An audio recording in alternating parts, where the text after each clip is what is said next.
I waited a whole year so that I could use these Jerusalem artichokes in a dish. I figured the rich, nutty flavour of these would pair beautifully with the sweetness of a New South Wales yellowfin bream just as they're coming into season. So last week, as of filming this video, I participated in the New South Wales State Spearfishing Titles, and I set out with one goal: to catch myself a yellowfin bream. I'm not much of a competitive spearer. There's plenty of other divers out there who are far more talented than I am. But I still like showing up to these events as they're a great social occasion, and I always find it super interesting to find out what everyone's been seeing. So here's how it works. Over a set time in a set area, you target select fish from a score sheet. Some species can be massive. A 10 kilogram yellowtail kingfish isn't uncommon. Others, like the yellowfin bream I'm looking for, the biggest one ever recorded was only about 4.5 kilos. You'd be pretty happy with one around a kilo though. Despite that, the kilo bream would score you around 80 points, while the kingfish only gets you about 70. There's a few other rules, like one of each species and hitting a minimum weight, but that's the gist of it. Usually these comps kick off with most divers in boats, and the flag waves and everyone steams off full throttle to the first spot. It's all pretty exciting. Not this comp though. This was what is known as a rock hop. No boats, no cars, just your legs and fins. You can swim or walk wherever you like inside the zone, but you've got to be back on time. So our morning started off with a 1.5 kilometer walk, sweating it out, fully suited up, trying to beat the crowd to the spot that we had in mind. We've been having weeks of gnarly weather here. The fact that we even got this window for the comp was a bit of a miracle. The water near shore looked like mud, but we had a hunch. Offshore spots sometimes hold better water, just enough to keep some clarity. To get where we wanted to go though, we had a 1 kilometer swim through some of the brownest, dirtiest water I've seen in a long time. Not ideal when there's been multiple sharks tagged in the area recently. And in the back of your mind the whole time, not just getting there, but also swimming back, hopefully with a stringer full of fish that we were about to find. And mate, did it pay off. So with high hopes, we jumped in, blinded by the morning sun in search of some diveable water.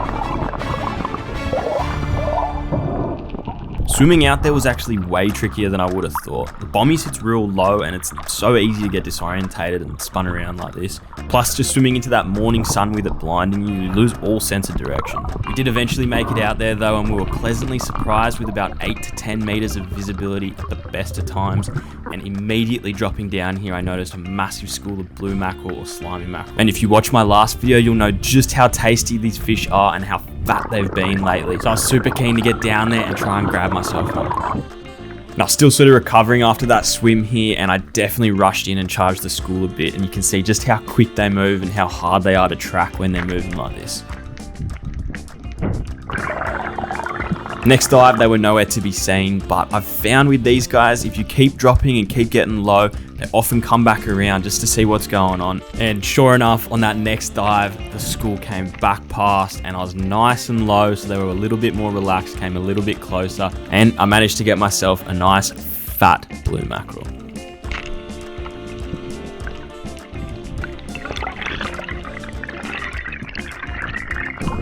I wasn't particularly looking to fill the species list for the competition on this day, but I was real keen on a yellowfin bream. And my buddy had said that there was a few chilling out over this flat reef, but I dived down, didn't really see any. And I figured my best bet was probably to head into this washy zone here, and I find the bream like to hang out in there, underneath the wash often, in the dark, in little cracks and caves.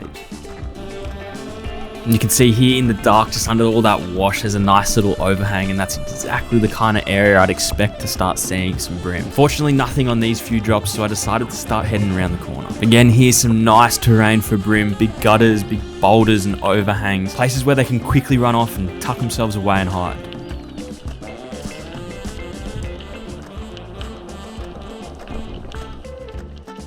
Coming down on top of this rock here, there was something that just looked a little out of place, and see if you can pick up what it is before I show you just here. After having a quick look around and checked that there was nothing else, I poked myself a nice little red rock cod or eastern red scorpion fish. Now this zone here, I've often found goatfish, and I was really hoping to see some this day. It's perfect for them with that little gravelly, weedy, kind of algae, seaweedy bottom here, in amongst a big sort of bowl area. They like to hang out in here and feed, and usually a good bet to find some.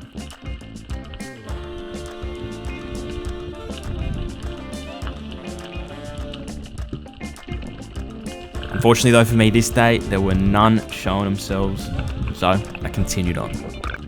Having found no bream in the wash before, I decided to start heading out over the boulders a little more. And you do often see them schooling up over these bouldery sort of areas. It can be a little tricky to approach them as they're quite exposed, but it's always worth a look.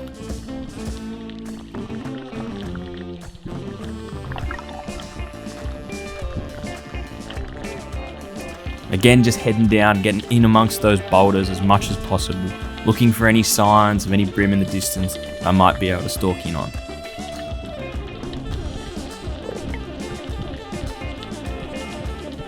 No signs of life out over those boulders, so I tuck myself back into the shadowy kind of zone here where I find those bream love to hang out. Another good looking overhang here, but again, nothing home. Coming up over this lip into this cungy kind of shallow, washy zone, this was perfect.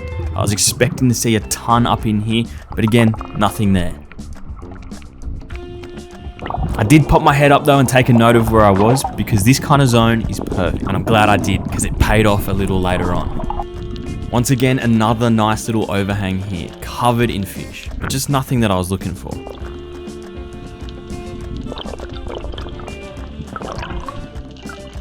At this point, I'd managed a few fish. Nice, fat, slimy, trevally I didn't get on camera unfortunately, and a red rock cod. But I was a little frustrated with the whole bream hunting, so I decided to push out a little wider and see maybe I could find even some pelagics that are cruising around a little late in the season. And as I was heading out there, this big school of yakka underneath me caught my eye.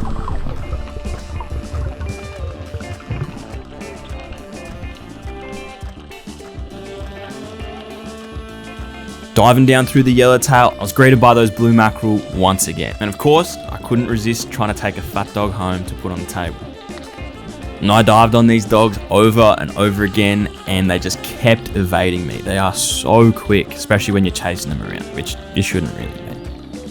And I feel like this is a really good example of what you should and shouldn't be doing. And I'm pretty bad sometimes, I do forget, especially when I'm excited, but these guys do not like being chased around, and they are super quick.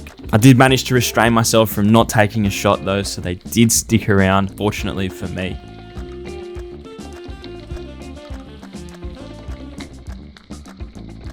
It wasn't until I took the time to head down to the bottom, try and get below them and allow them just to come in, try and pique their interest, that I finally managed to get a shot off into one and take it home.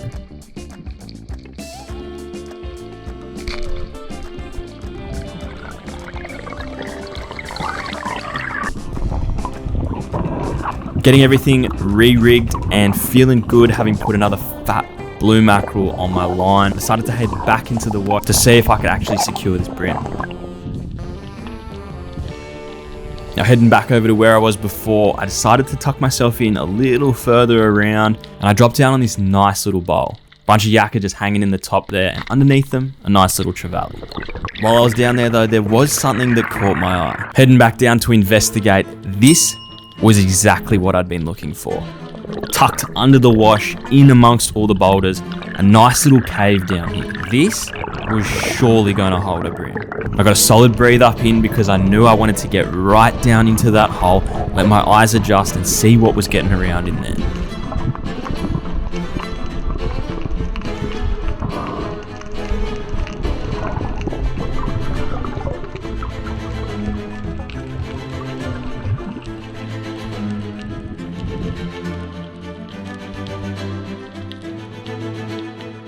Slowly dropping down, trying to sit myself on this ledge, I saw what I'd been waiting for. A good sized bream. He darted off just as I was reaching out, but he came right back around and I managed a nice shot through the gill plate, not damaging any of the fillet.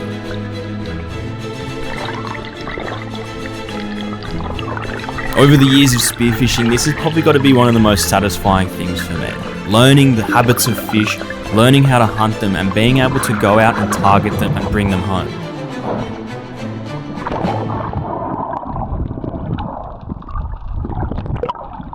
Securing myself a nice bream, everything from here was a bonus. Being such a long day, unfortunately my camera did die, but I was pretty happy with my esky at the end of the day. Of course that bream, the red rock cod, 4 fat blue mackerel at the end of the day, 2 little silver trevally, and also this fish, which I've never really known what it was, but apparently it's a long-nosed trevally. With that all out of the way, let's get into the kitchen. So I've got that beautiful New South Wales yellowfin bream. I've already scaled it using a method called suki beiki, Japanese method of knife scaling. Rather than scraping them off, you just gently slice them off. You run your knife through there. I also took the fins off before I hung it in the fridge just to dry that skin out. I just find having those fins off, you don't end up with them all stuck to the skin and get like weird pockets of moisture and stuff. So nice and easy, just clip them all off and they're not gonna give you any dramas. So let's get this fish broken down, nice and easy, just the fillets off. Like I did mention, just drying that skin out because we want to get beautiful crispy crust on there. And I'm pretty interested to see what the meat on these guys is looking like at the moment. It is right at the beginning of the season where they should be full of fat. Just when they come into winter and start spawning. I think that spawning maybe happens at the end of winter and they kind of fatten up. Before then, you get cold water, feeding, not entirely sure. But I do know they're nice and fat, usually through sort of autumn to winter. So we should be starting to see some good looking fish coming through. Just gonna run that knife along the top of the spine. Pretty standard with all fish. And then running the knife down along the spine. Should be able to get some good looking fillets off this guy because we did manage to get that nice shot up through the head there, down to that backbone. And then we're just gonna run the knife back up the bottom of the spine. Yeah, they usually end up with a bunch of visceral fat in the gut as well, but this guy didn't really have too much, so there's a good chance the meat isn't gonna be massively fatty, but we shall see. There it is, beautiful. You can see beautiful white meat, no massive bloodline. There is a little bit in there, but nothing crazy. And I think that's what really contributes to the good reputation these guys generally have. I don't take them heaps anymore. Can be quite an old fish. They just sort of hang out on the reef. I think they migrate a little bit, but really not too much. Just get the little trims out there for the dog later. I'm sure he's gonna smell this any minute. I also find, depending on the environment the bream are living in, whether it's like estuaries or offshore reefs, things like that, you can get a little bit of a weedy taste with them sometimes, but I will take them every now and then. And for recipes like with this Jerusalem artichoke, I think the flavors are going to go together quite nicely. Just get this other fillet off quickly. I don't usually try and dry age these fish for too long as well. I don't find they particularly benefit from it. And there's a lot of people who wonder and ask about dry aging fish, and not all fish need it, really. I think pretty much all fish can benefit from at least just resting after you catch them, but you don't necessarily need to be aging all your fish, and it really is only best on fish that are quite fatty, just because otherwise they can dry out a bit. I might have to get the scissors out. Oh, there it is. Two nice fillets there. And what we're gonna do is we're gonna use all these bones. So stacked up, take a knife through the vertebrae, and then we'll break that down a little bit smaller there.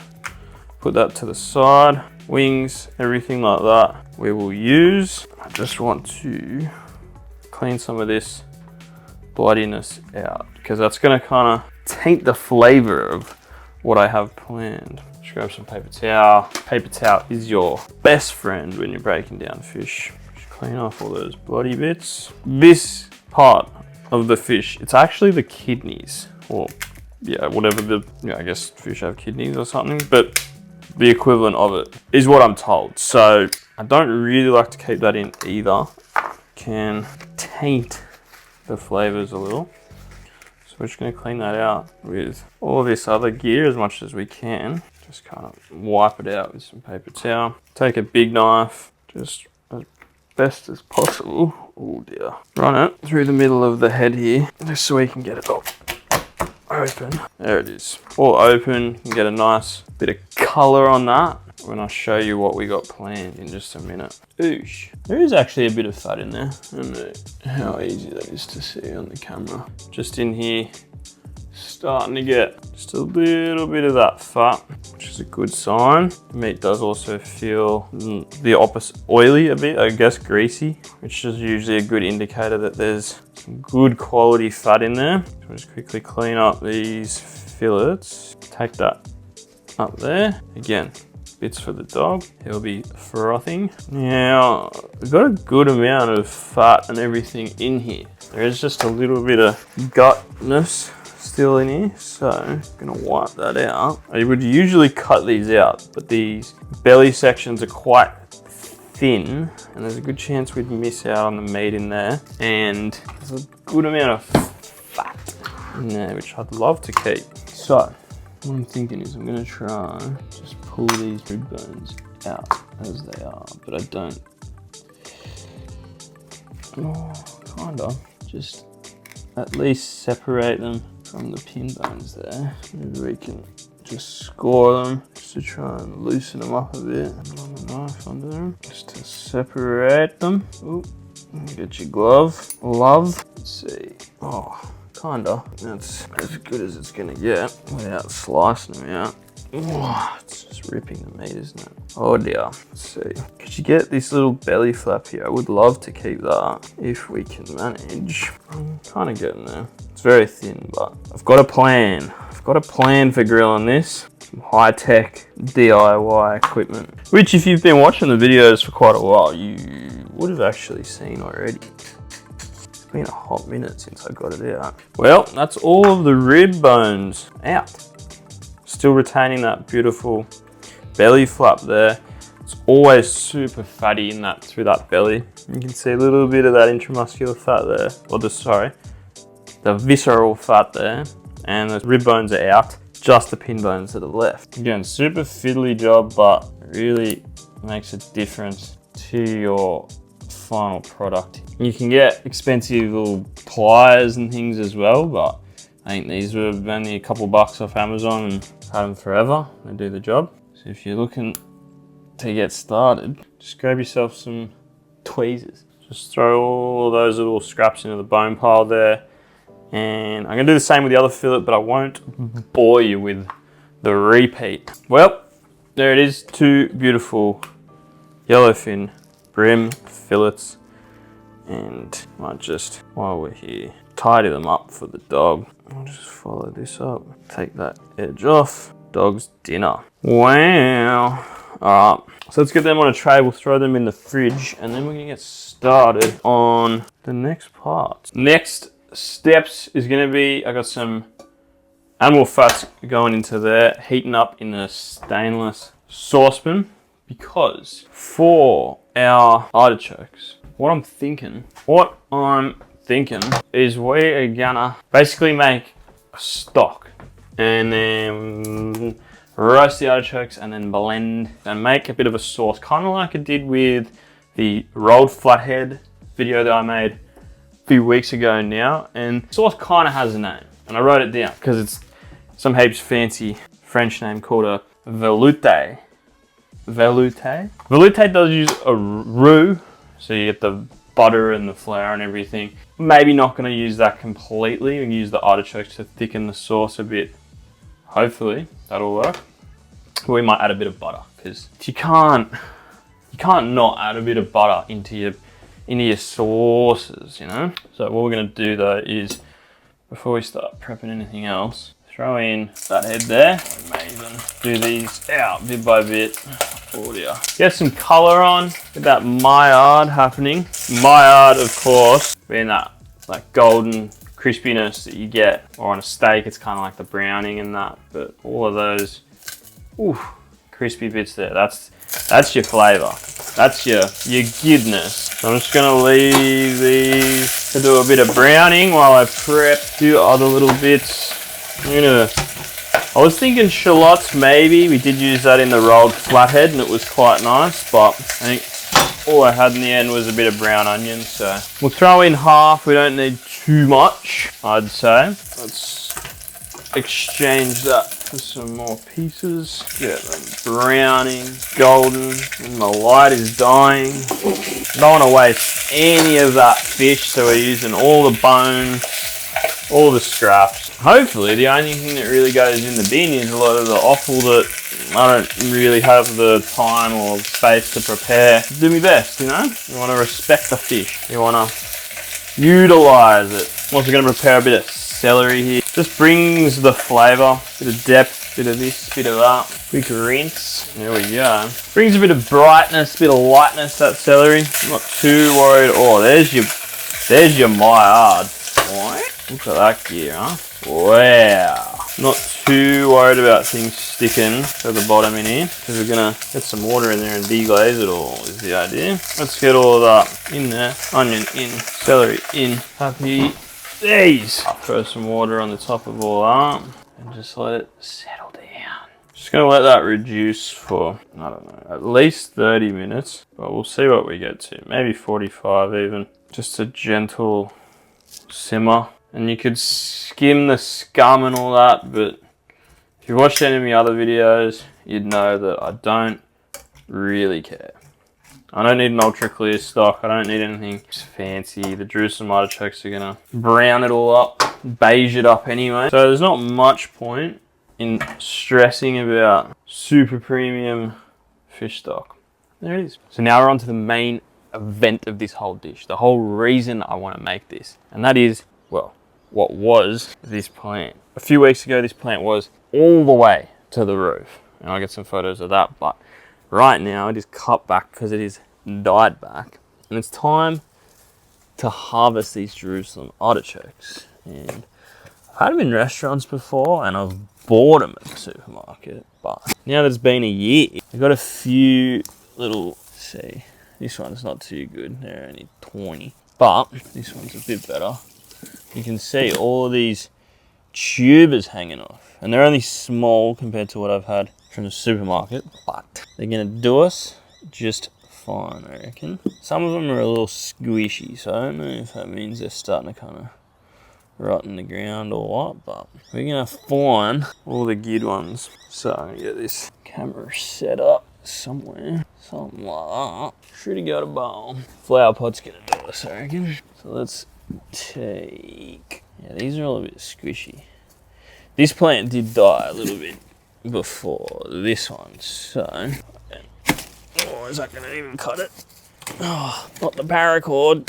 Yeah, kind of. Oh, it's not gonna snap it anyway. Oh, I should have just untied the fucking thing, shouldn't I? Anyway, now I've got a fucking no good piece of paracord. Name's good. See, interested to see what lies beneath this other plant. The cool thing is, now that I've got this pot set up with the Jerusalem artichoke, which are not actually an artichoke by any means. They're part of the sunflower family, which is pretty cool. They do have nice yellow flowers on them.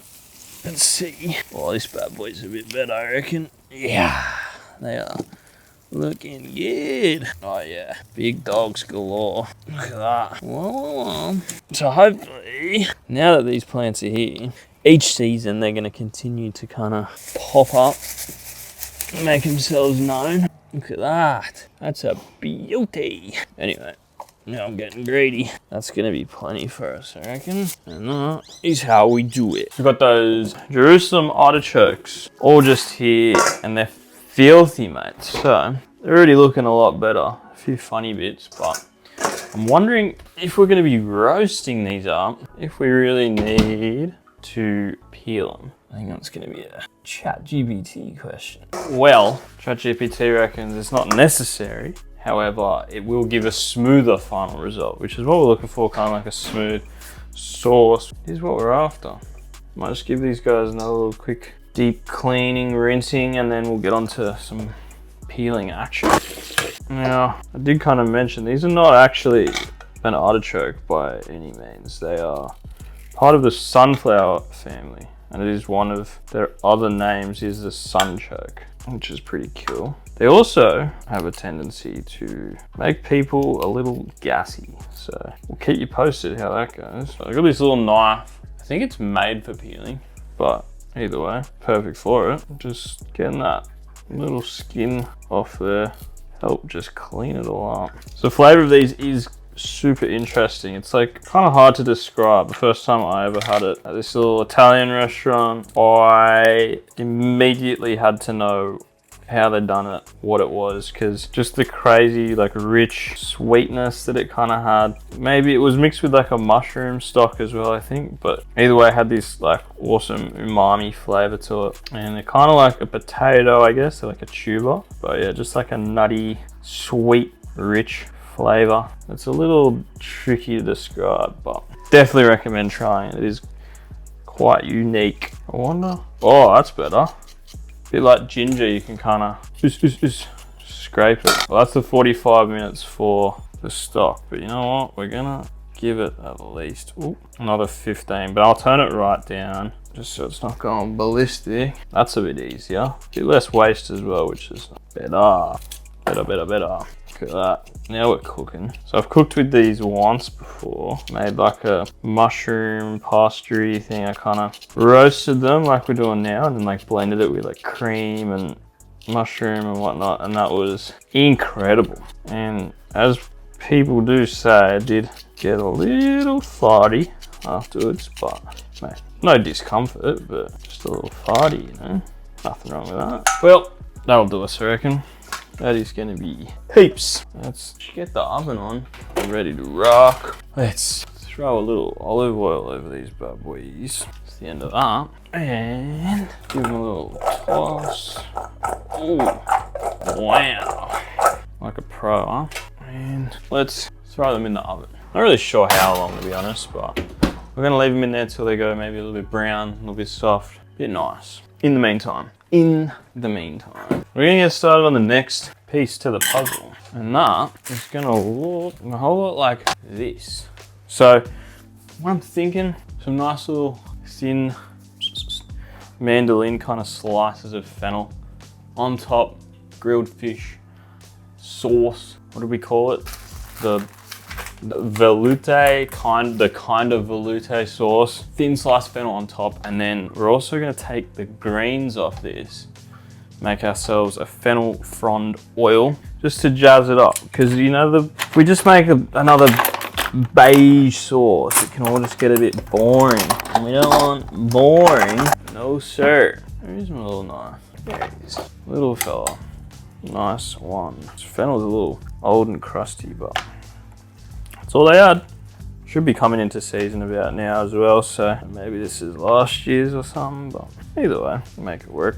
Just take off these fronds, all that greenery, beautiful aniseed kind of aroma coming out of this. Ooh, little fennel. It's another 15 on the stock there, and I might just turn that off for the moment. Now there's a chance this is going to be enough to color and flavor our oil, but in the off chance that it's not, I did grab a bunch of parsley, quick rinse and quick rough chop. That can all go together.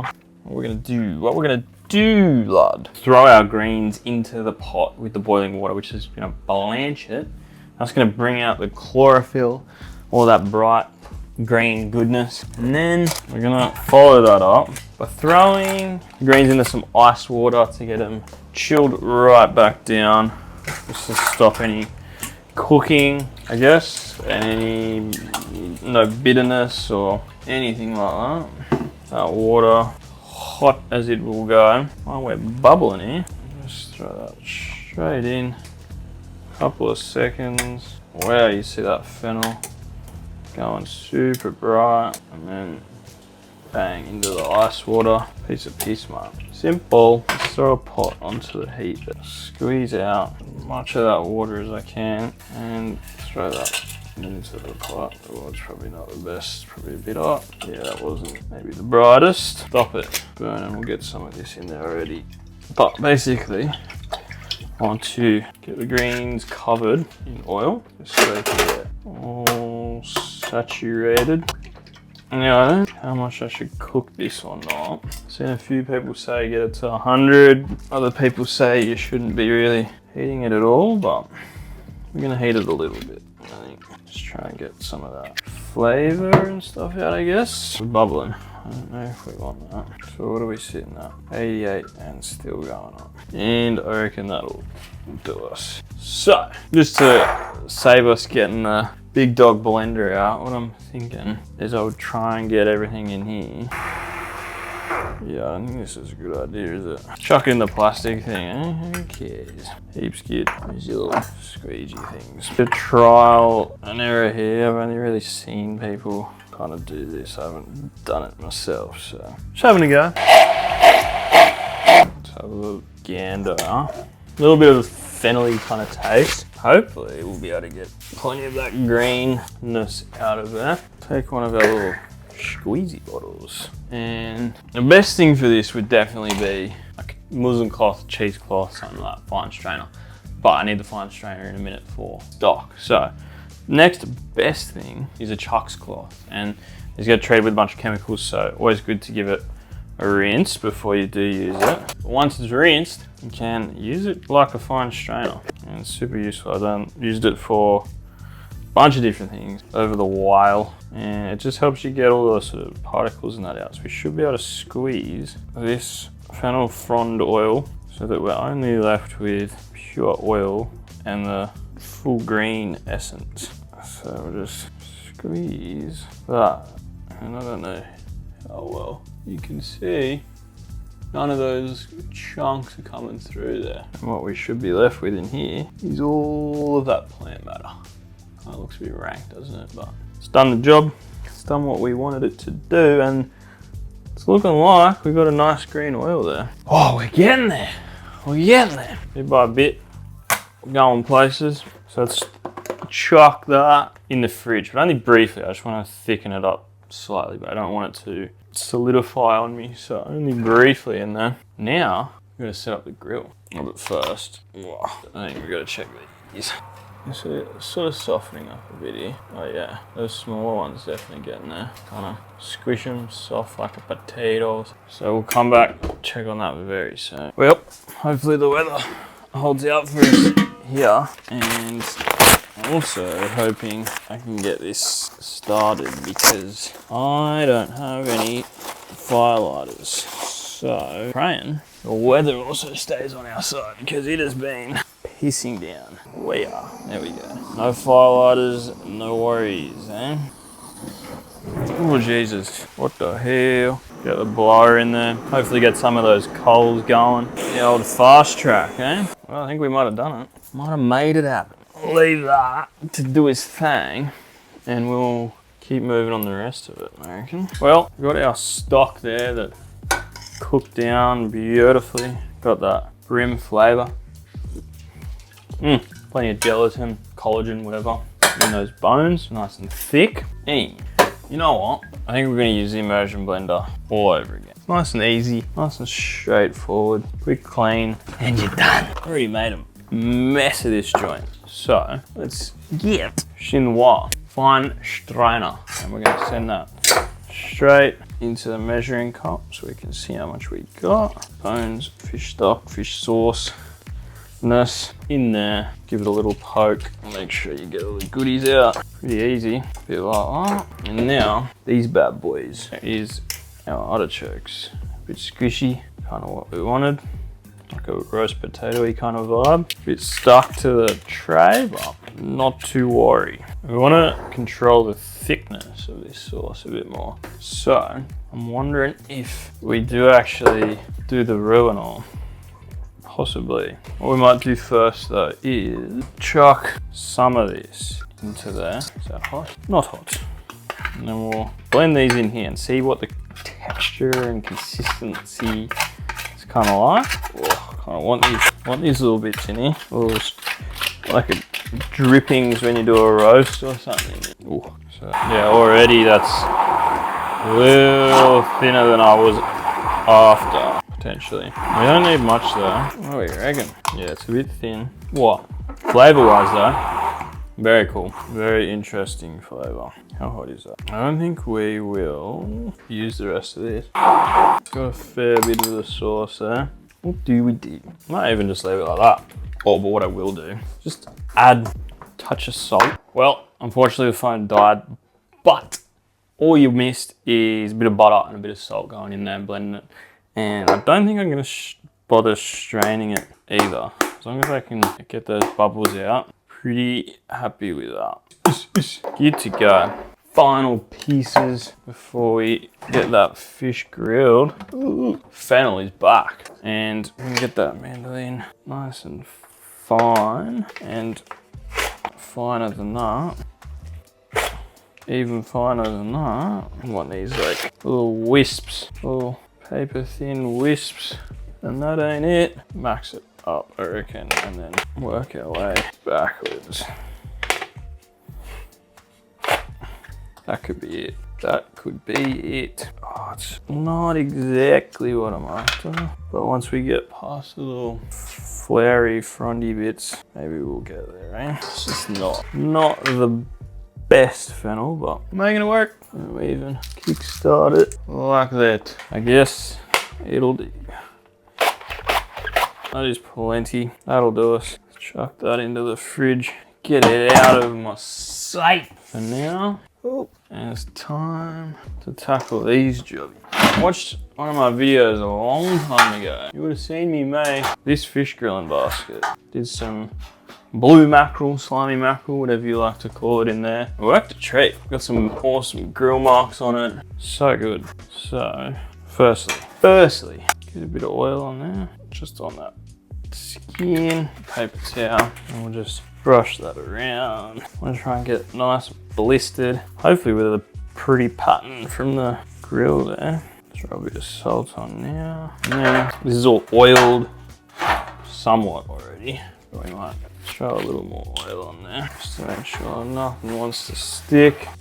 Throw off excess fillet in there. Beauty of this basket, you'll see in a sec, is that you can hold the fish and very easily kind of flip him over, hit all the sides you need, and you don't have to disturb it too much. So let's get into it. Now, throw that on and throw on Breamy.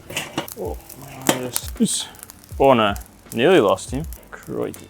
Give it a good squeeze and flip. That's better. And you just get a ton of control in that basket. You can move it around how you like, however you want. And give it a bit of a squeeze as well. Keep those fillets nice and flat while they cook, because they are wanting to curl up a little bit in there. Ow, it's quite hot. Maybe that way is gonna be better. I think so. Just the waiting game, isn't it now? The anticipation. Hopefully there's nice little grill lines. Not super oily fish though, so who knows.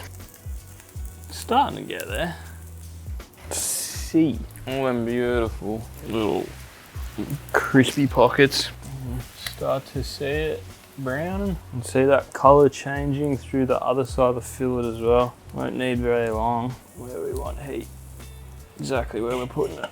Beautiful. The old arm's getting a bit tired, so that's pretty close. I'd almost be able to let these fillets cook all on the one side, which would be cool. See all that color in it now. Absolutely stunning. We've almost gone the whole way through them, both of them fillets as well. Just quickly give it a little hit on the other side here, and that'll do it. Easy as that.